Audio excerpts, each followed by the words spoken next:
M'dzina la Atate ndi la Mwana ndi la Mzimu Woyera. Amen. Mwini nyumba akadadziwa nthawi yoti mbala ifika, sakadalola kuti mbala ithyole nyumba yake. Dzulo timakambirana nkhani yokhala maso, ndipo lero Ambuyesu akupitiriza nkhani yomweyo. Ambuyetu chauta akamabwereza nkhani nde kuti pali phunziro la mphamvu kapena ifeyo sitikumva. Lero ndi Lachitatu pa 25 Oktoba chaka cha 2023, ndi Lachitatu la Mulungu wa 29 Pachaka. Mawu oyamba akuchokera mkalata ya Paulo yolembera mpingo wa kwa Roma. Aroma mutu wa 6 ndi 12 kulekeza 18. Abale, musalole kuti tchimo lizikulamulirani. Paulo akudziwa kuti timachimwa, Paulo akudziwa kuti timagwa, koma tisalole kuti the sin should become a habit, should become habitual. Ambiri timati tikagwa nkuyesetsa kudzuka, kugwa nkuyesetsa kudzuka, kenaka timangovomereza kuti ndifolephera. Paulo akuti tisalole tchimo lizitilamulira. Amene akutiwerengera mawu oyamba ndi a Andrew Maole kuchokera ku St. Francis Mphakati, Chikapa Pro Parish mu Archdiocese ya Blantyre. Salimo yathu ya tsiku la lero, Salimo number 124, ikunena kuti one of the psalms I love most. Chithandizo changa chimachokera kwa inu Ambuye, chauta kadapanda kukhala mbali yathu, pamene anthu adati wokira, bwenzi watatimeza ndi moyo, muja mkwiyo wawo udati wokira. Chithandizo chathu chimachokera kwa inu Ambuye. Tipemphero la mphamvu, because our help comes from the name of the Lord. Mawu athu muthenga wabwino akuchokera muthenga monga adalembera Luka oyera mutu wa 39 kulekeza 48. Amene akutiwerengera mawu a mthenga wabwino komanso kutigawira mawu ndi Reverend Father Francis Damaseke kuchokera ku Episcopal Conference of Malawi, ECM. Tiyeniso tsiku la lero tisinkhesinkhe limodzi ndipo tisaumitse mitima yathu. Mawu oyamba. Mawu ankati a Paulo yolembera kwa Roma. Abale, n'chifukwa chake musalole uchimo kuti ulamulire matupi anu otha kufawa, ndipo musagonjere zilakolako zake. Musapereke chiwalo chilichonse cha thupi lanu ku uchimo, kuti chigwire ntchito zotsutsana ndi chilungamo. Inu mudzipereke kwa Mulungu monga anthu amene anali akufa, koma tsopano ali amoyo, ndipo mupereke ziwalo zanu zonse kwa Mulungu kuti zigwire ntchito za chilungamo. Tsono uchimo sudzakhalanso ndi mphamvu pa inu, pakuti chimene chimalamulira moyo wanu si malamulo ayi, koma kukoma mtima kwa Mulungu. Bwanji tsono? Kodi tizichimwabe popeza kuti chimene chimalamulira moyo wathu si malamulo, koma kukoma mtima kwa Mulungu? Iyayi, mpang'ono pomwe. Mukudziwa paja kuti mukadzipereka kuti mukhale akapolo a munthu nkumamvera, ndiye kuti ndinu akapolo a munthu womumverayo. Tsono ngati ndinu akapolo a uchimo mudzafa, koma ngati ndinu akapolo a Mulungu mudzakhala olungama pamaso pake. Tiyamike Mulungu. Inu kale munali akapolo a uchimo, koma tsopano mukumvera ndi mtima wonse zoona za chiphunzitso chimene mudalandira. Mudamasulidwa ku uchimo, ndipo tsopano mwasanduka atumiki a Mulungu ochita za chilungamo. Mawu a Ambuye. Tithokoze Mulungu. Ambuye akhale nanu. Mawu a Uthenga Wabwino monga adalembera Luka oyera. Ulemu kwa inu Ambuye. Pa nthawi yomweyo Yesu adati, kumbukirani kuti mwini nyumba akadadziwiratu nthawi yoti mbala ifika, sibwenza atalola kuti ithyole nyumba yake. Choncho inunso khalani okonzeka, pakuti Mwana wa Munthu adzabwera pa nthawi imene simukuyembekeza. Pamenepo Petro adati, kodi Ambuye, fanizoli mukuphera ife tokha kapena mukuza tonse? Yesu adati, tsono kapitawo wanzeru ndi okhulupirika ndani amene mbuye wake adzamuyike kuti aziyang'anira onse a m'nyumba mwake nkumagawira chakudya chawo pa nthawi yake. Ngodala wantchito ameneyo ngati mbuye wake pofika adzampeza akuchitadi zimenezo. Ndithu ndikunenetsa kuti adzamuyika oyang'anira chuma chake chonse. Koma ngati ndi wantchito oyipa, mu mtima mwake azidzati, mbuye wanga akuchedwa kubwera, ndi adzamba kumenya antchito anzake amuna ndi akazi, ndiponso kumadya ndi kumwa ndi kuledzera. Tsono mbuye wake adzangoti mbwe mwadzidzidzi pa tsiku limene iye sakuyembekeza. Choncho adzamulanga koopsa ndipo adzamtaya kumalo a anthu osakhulupirika. Wantchito amene akudziwa zimene mbuye wake afuna koma osakonzeka kuzichita adzamkwapula kwambiri. Koma wantchito amene sadziwa zimene mbuye wake amafuna tsono nkumachita zoyenera kumulanga nazo adzamkwapula pang'ono. Aliyense amene adalandira zambiri adzayenera kupereka zambiri, ndipo amene adamsungitsa zambiri adzamulamula kuti abweze zochuluka koposa. Uthenga wa Ambuye. Abale ndi alongo, pakati pathupa palibiretu ndi mmodzi mwa ife amene amafuna zinthu zodzidzimutsa, amene timafuna ma events angotidzidzimutsa. We don't like surprises. Sitimafuna zinthu zitichitikire mmene ife sitimayembekezerayi. Nchifukwa timapanga plani bwinobwino. Nchifukwa timakhumudwa pakachitika ngozi za dzidzidzi pakati pathu. Koma ukamba zoona za dzidzidzi zimachitika pakati pathu. Ndipo lero Ambuye Yesu afuna atithandize kupitiliza pamene anasiza dzulo, kuti tizikhala okonzeka. Akuti mwini nyumba akadadziwa nthawi yoti mbala ifika, sakadalola kuti zimenezo zichitike. Akadakhala okonzekeratu. Anzathu akumwera amati akadakhala chire. Tingakhale bwanji chire, tingakhale bwanji okonzekera, poyamba kugwiritsa ntchito bwino mphatso zimene Ambuye adatipatsa.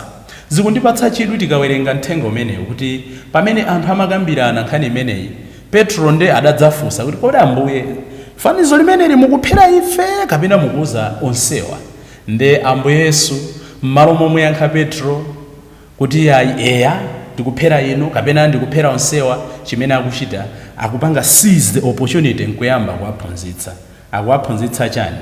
Akuti mkulu wina amene amadikira bwana wake mbuye wake kuti adzabwera, adakhala akudikira nkumachita zonse, kukhala okhulupirika, kumapanga balance ma accounts, chuma chalowa, ichi zinaenda imotere, nkumagwira ntchito ija, masiku nkumapita, zaka nkumapita, monga mmene inu ndine timaonera kuti mbuye akuchedwa. Tidamba kalekale kuimba nyimbo pang'ono pang'ono Yesu adzabwera. Ena ndithu linangokhala khalidwe loti mwina nyimbo zija timayimba kwina kutuka ndandevu tatsala pang'ono nkumavina osazindikira zimene tikunena. Ndakuti mkulu uja zaka nkumapita, kena akadaona kuti I think ndungodzipanikiza ndiyambe kutayirira, ndiye kuti adayamba kukwapula ntchito anzake amuna ndi akazi omwe. Akakhala bambo makande amati kunyapa, anali kuphwasula anzake. Sipokhapo akuti adayamba kudya, sikudya kokhapo adayamba kuledzera, mwachidule adayamba kukhala moyo otayirira. Nde akuti adzafika pa nthawi imene sanali kuyembekeza. Mutha kuona kuti Monday, Tuesday, today Ambuye Yesu akungokamba nkhani yoti tikhale okonzeka, tikhale okonzeka, tikhale okonzeka. Ndimafuna kuti polingalira nkhani imeneyi leronso tilingalire magawo mwina awiri, masichimo awiri akuluakulu amene Ambuye awatchula kwambiri mu uthenga umenewo. Tikawerenga malembo oyera makamaka nthawi imene Ambuye Yesu anali kusauka, the passion narratives, timamva kuti kumapeto kwa moyo wawo pansi pano Ambuye Yesu mu munthu wawo adayankhula mawu asanu ndi awiri, the 7 last words of Jesus pamtandapanja. Ndipo lero tiona kuti nkhani imene akuyipanga address, nkhani imene akutikumbutsa mu uthenga wabwino, akukamba za machimo awiri, the 7 capital sins amene inu ndine timapanga. pamtanda paja poyamba maoyamba mwa mau 7 otsirizira adanena kuti Atate mwakhululukira onsewa chifukwa chimene akuchita sakudziwa. Kachiwiri mawu achiwiri anamuuza ochimwa uja kuti lero lomwe lino okhala nane limodzi mparadizo. Mawu achitatu, the 3 words of the last 7 words of Jesus, ananena kuti mayi nayi mwana wanu, mwana nawa amayi ako. Kenaka adafuula kuti Mulungu wanga mwandisiyiranji. Ndipo mawu namba 5 Ambuye Yesu adanena kuti ndili ndi ludzu. Mawu namba 6 adanena kuti kwatha, tetelestai, it is finished, it is consummated. Ndipo mawu otsirizira adanena kuti m'manja mwanu Ambuye ndipereka mzimu wanga. So tikangana uthenga wa tsiku la lero ukutsindika mawu awiri amene adafafaniza machimo amene inu ndi ine timakonda.